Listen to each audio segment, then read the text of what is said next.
My name is Jade Mitchell. I'm 29 years old, and for as long as I can remember, I have been the supporting character in my own family's story. Not the villain, not the hero.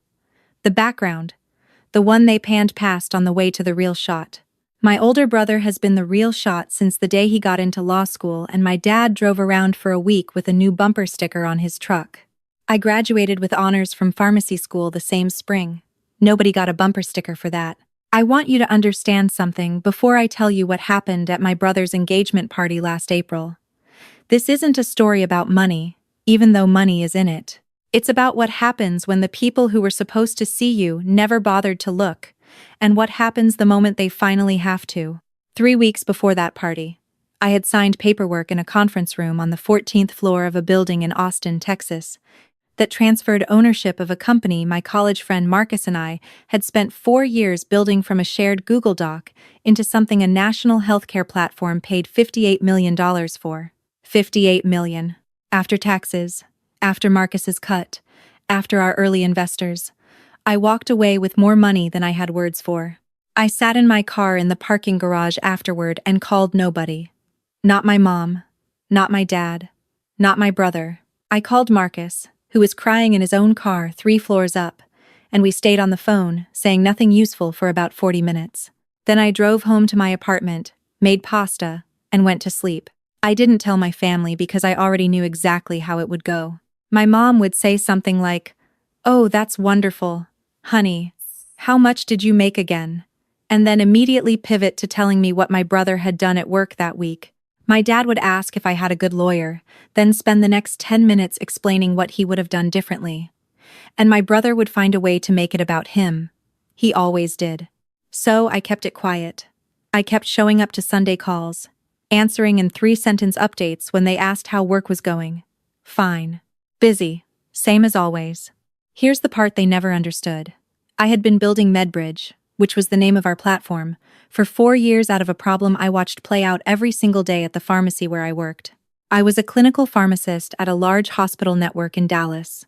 My job was to review prescriptions, catch interactions, counsel patients, and the same disaster kept happening over and over again. Elderly patients, especially ones bouncing between multiple specialists, would leave the hospital with 4 new medications that none of their other doctors knew about. They'd go home, mix them with what they already had, and end up back in the ER 2 weeks later. Sometimes worse. I kept a notebook. I sketched out what a real-time medication reconciliation system could look like if it actually connected the silos. I texted Marcus about it one night after a 12-hour shift, and he texted back 30 seconds later. "I can build that." That was the beginning. We worked on it the way people work on things they care about when nobody is paying them to care. I'd get off a shift at 7 in the evening, eat something standing over my kitchen sink, and then open my laptop until midnight. Marcus was on Pacific time, so our best sessions happened when the rest of the country was asleep. We argued about product decisions the way people argue about things that actually matter to them. We ran out of money twice and figured it out. We got our first hospital pilot through a contact I had from pharmacy school and stayed up the entire night it launched, just in case something broke. My family knew approximately nothing about any of this. When I mentioned the app at Thanksgiving dinner 2 years ago, my dad said, "Good for you. Software is a good field," and then turned to ask my brother how his caseload was looking. My mom asked if it was like one of those medication reminder apps you could download on your phone. I said no, not exactly, and she said, "Well, that's still very sweet, Jade." My brother just smiled the way he always smiled at things I did. Patient, a little condescending, like he was humoring a child who wanted to show him a drawing. He is 3 years older than me. He went to law school at the University of Texas, made law review, got recruited by a firm in Houston before he even graduated. My parents talked about his career the way sports parents talk about a kid going pro. Every milestone had a corresponding announcement. Every win had a dinner. When he got his first big settlement, my dad took the whole family to a steakhouse and gave a toast that lasted 11 minutes. I timed it. I am not saying he doesn't work hard. He does. But the gap between how my family valued his work and how they valued mine was not about effort. It was about visibility. His job had a title they could say out loud at church, Mine had a lot of explaining to do. So when my parents called to tell me that my brother had proposed to his girlfriend and that they were throwing an engagement party at the house in March, I said congratulations, and I meant it. I genuinely liked his girlfriend. I also felt the familiar flattening feeling that came with every family event. The sense of walking into a room where everyone's role had already been assigned, and mine was somewhere near the kitchen. I almost didn't go. I stood in my apartment the morning of the party, holding my car keys and thinking about all the ways the afternoon could go. I could stay home. I could reschedule, say I had a shift conflict. Nobody would push very hard, because that was the other thing about being invisible. Nobody pushed very hard when you weren't there either. I went anyway, not for any dramatic reason. I just thought about the version of me who had been shrinking herself at every one of these gatherings for 29 years, and I decided I was tired of being that person. I wore a plain black dress, nothing remarkable. I drove my same used Civic. I brought a bottle of wine that cost $18, which was exactly what I always brought. The house was already full when I got there.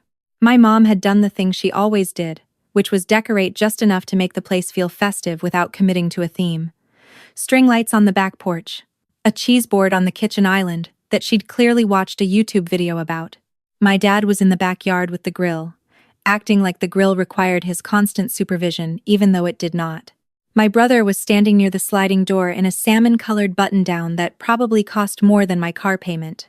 His fiancée was next to him, glowing the way newly engaged people glow when they are actually happy about something. He hugged me when I came in, the kind of hug that lasts exactly the right number of seconds to look warm without being warm. "Good to see you," he said. "Still at the pharmacy?" "Still at the hospital network," I said. He nodded like I'd confirmed something he already knew. "You should think about going into pharma sales," he said. "Better hours, better money.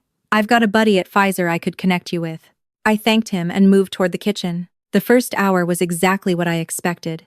My parents rotated between guests, but their gravitational center was always my brother.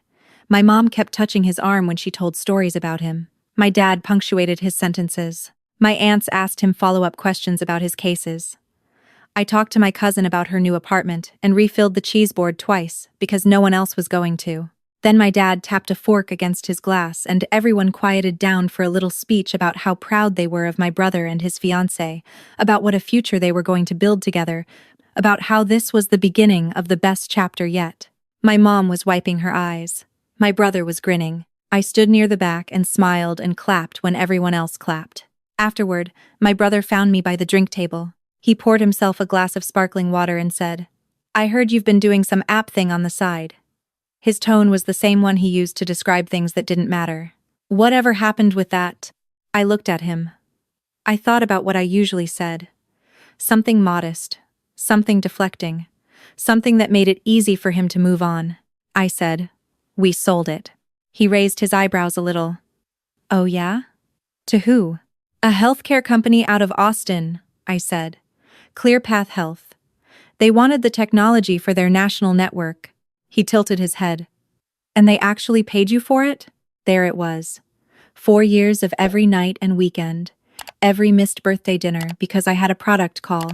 Every moment I chose my laptop over my social life, reduced to the word actually. "They did," I said. He smiled, the way you smile when you're waiting for the punchline. "How much did they give you for it?" And honestly, I hadn't planned to tell him in that moment.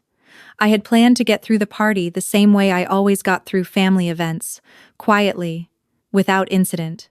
But something about the word actually, and the way he was looking at me like I was a child who had successfully completed a small task, made me decide I was done performing modesty for people who had never offered me the dignity of taking me seriously. I said, $58 million. The smile stayed on his face for about 2 seconds longer than made sense. Then it didn't. He laughed, short and uncertain. "Come on." "I'm not joking," I said. "We closed 3 weeks ago.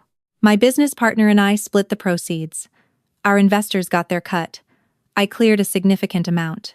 He stared at me. The party kept going around us. Someone laughed loudly on the other side of the room. My mom called out something from the kitchen. My brother said, very quietly, "You're serious?" I nodded once. He looked away, then back at me. Why didn't you tell us? I thought about that question. I had a real answer for it, but this wasn't the moment. So I just said, I'm telling you now. He walked away from the drink table without saying anything else. I watched him cross the room toward our parents and lean down to say something to my dad. I watched my dad's face go through several expressions in quick succession, the way faces do when they're trying to process information that doesn't fit the existing file. My mom turned and looked at me from across the room. I picked up my glass and held it with both hands. My dad came over first. He had his grill voice on, the one that was supposed to sound casual, and ended up sounding like he was chairing a meeting. Your brother tells me you had some news, he said. I sold my company, I said. Medbridge. Marcus and I built it for 4 years, and ClearPath Health acquired it last month. He nodded slowly. And the price you're saying, $58 million, I said. That's the acquisition number. My net share after all distributions was considerably less, but still more than I know what to do with. He did not congratulate me. He was quiet for a moment, and then he said, Why didn't you come to us? That's a big deal. You should have told your family. Something straightened in my spine. I said, I tried to tell you. 2 Thanksgivings ago, I explained what we were building, and you asked if it was a pill reminder app. He shifted his weight. Well, I didn't know it was going to be this big, I said. I know.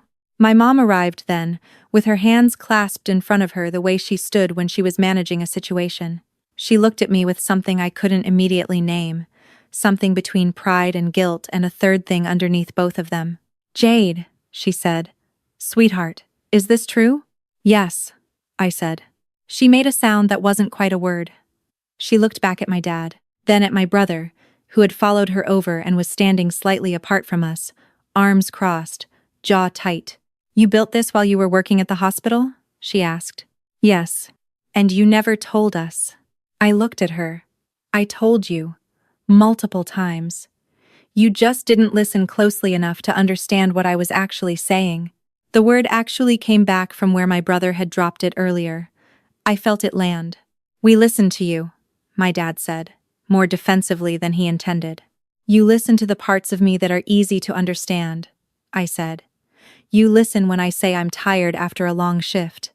You listen when I say the turkey needs 20 more minutes. You don't listen when I try to talk about my work, about what I was building, about what I was actually doing with my evenings and my weekends for 4 years. Because you had already decided what my life looked like and it wasn't very interesting.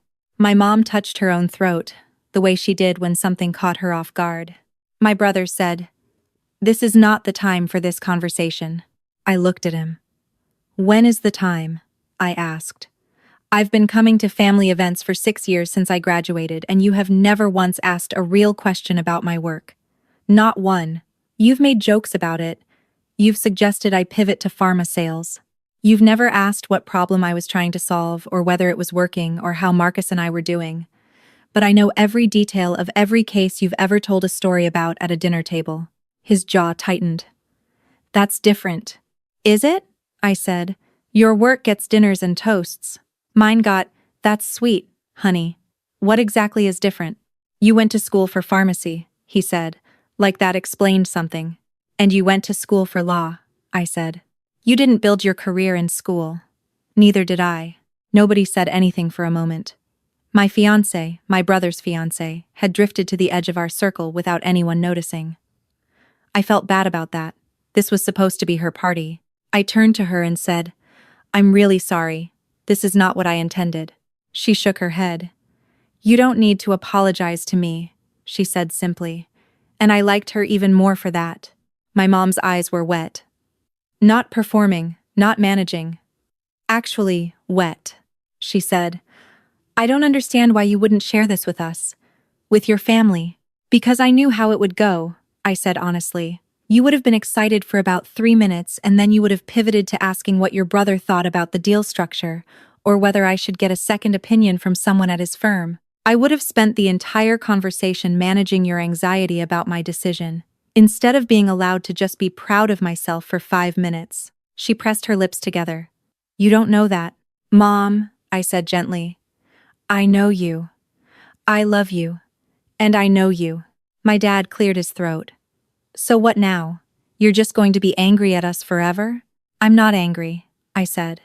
That surprised me a little when I said it, because it was true. I'm just tired of the shape I've been pretending to be, so you'd all be comfortable. I've been making myself smaller in this family for a long time, and I'm done doing that. My brother laughed, short and hard. Making yourself smaller. You could have said something at any point.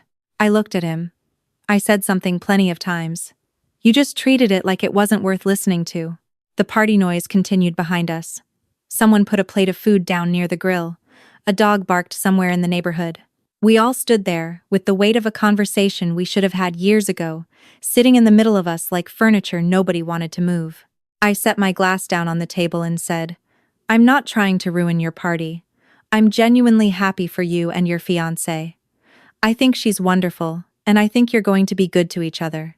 But I need you all to hear me when I say that I am not available to be the person I've been in this family anymore. I'm not the quiet one who manages herself so you don't have to. I'm not the backup plan. I'm not the one who doesn't need attention. I've needed it the same amount as everyone else. I just stopped asking. I picked up my purse from the chair by the door. My mom said my name. I turned around. I just need you to consider, I said, what it would have looked like if you'd paid attention. Because what I built came out of who I am, and you've spent years not being curious about who that is. I walked out to my car. I sat in it for a while, with the air conditioning on and the radio off. I texted Marcus. I told them. He texted back. How'd it go? I said. About how I expected. He sent back a single emoji, and then, proud of you. I drove home. I ordered Thai food. I watched 2 episodes of something I can't even remember now and went to bed. I want to be clear that I didn't feel triumphant. I felt wrung out. The way you feel after a hard conversation you've been postponing for years finally happens. Like your body had been holding the tension of it for so long that releasing it didn't feel like relief right away. It just felt like exhaustion. My family went quiet for about 2 weeks. No group texts. No Sunday calls that my mom usually initiated. I noticed the silence the way you notice when a noise you've lived with for so long stops. The absence had its own texture. In those 2 weeks, I had meetings with the ClearPath integration team. I had a call with a financial advisor Marcus had recommended. I started thinking, seriously for the first time, about what I actually wanted to do next, not what made sense on paper, but what I genuinely cared about. The answer surprised me a little. I wanted to keep building. I wanted to find the next problem and sit with it until I understood it well enough to try to fix it. I was already writing notes in a new notebook. On a Thursday evening in early April, my brother called. I didn't answer right away. I let it ring through and then called him back 20 minutes later when I had finished what I was doing. Hey, he said.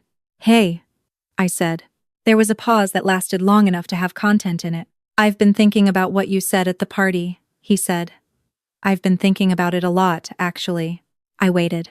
I didn't realize, he said slowly, like he was working something out as he spoke, that I had been doing that, taking up the whole room. I thought it was just that everyone was proud of me, and that was normal. But when you laid it out like that, the toasts, the dinners, the way they always circled back to whatever I was doing. He exhaled.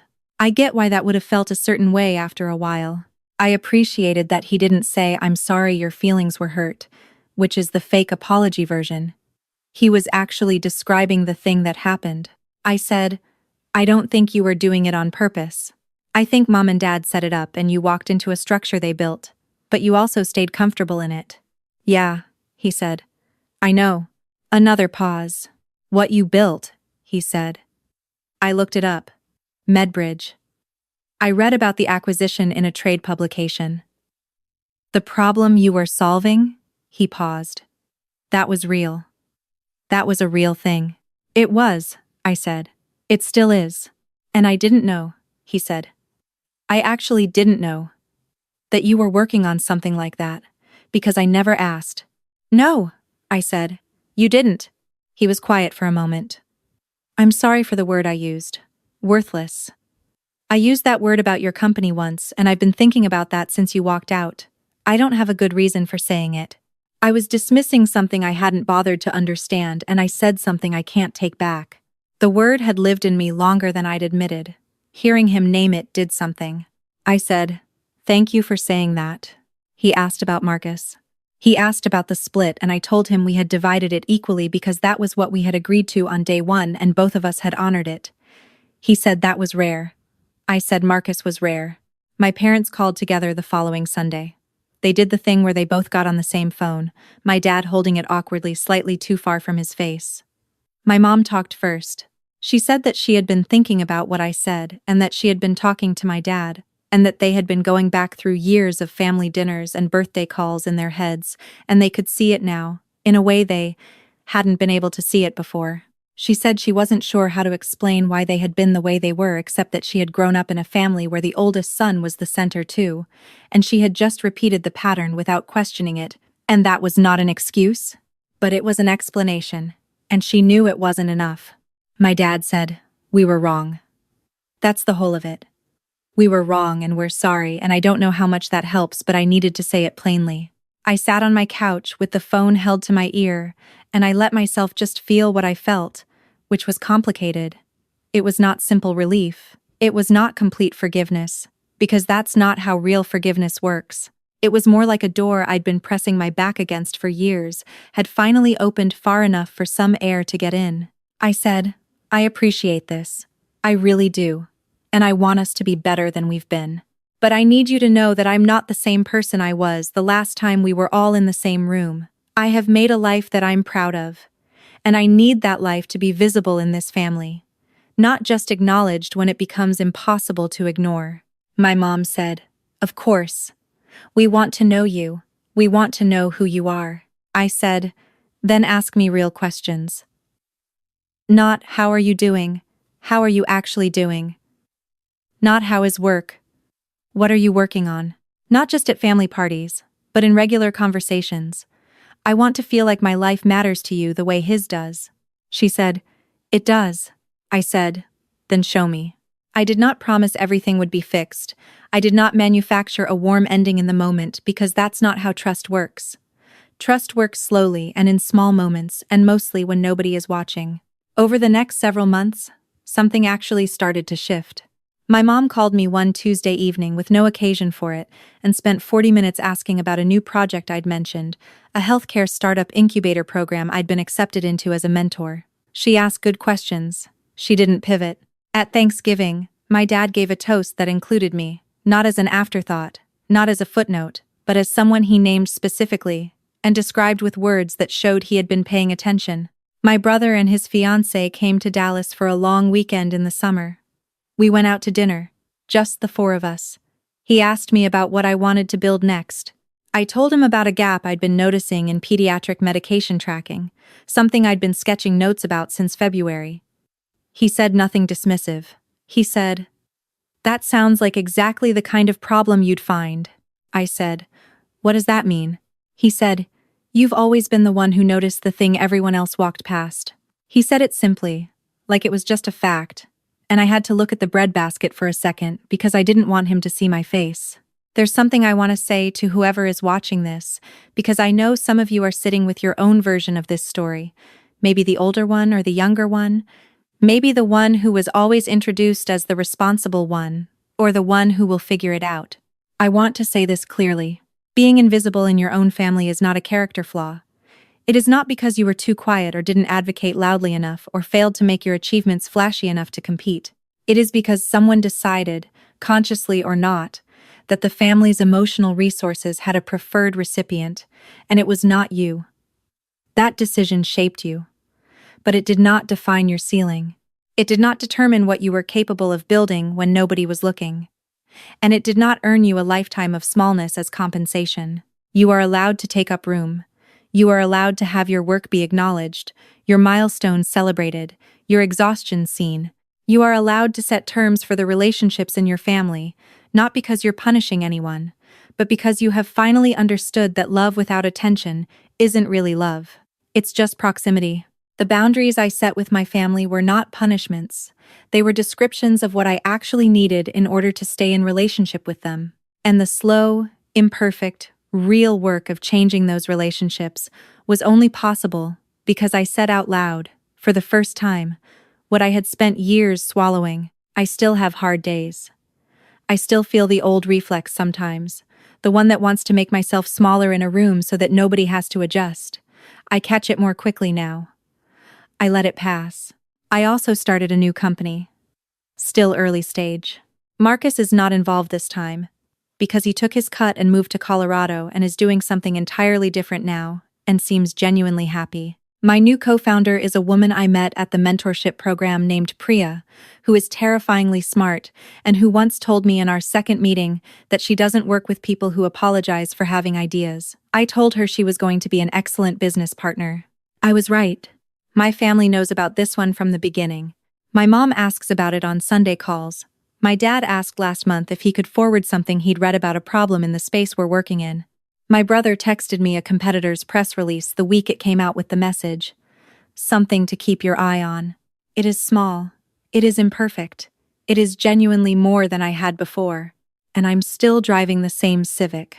At Revenge Rage, we bring you stories about finding your voice, drawing the line, and reclaiming the space that was always yours. This story is a work of fiction, created to explore real dynamics around family favoritism, emotional invisibility, and self-worth. Our hope is that it reflects something true enough to be useful and that whoever needs to hear it, does.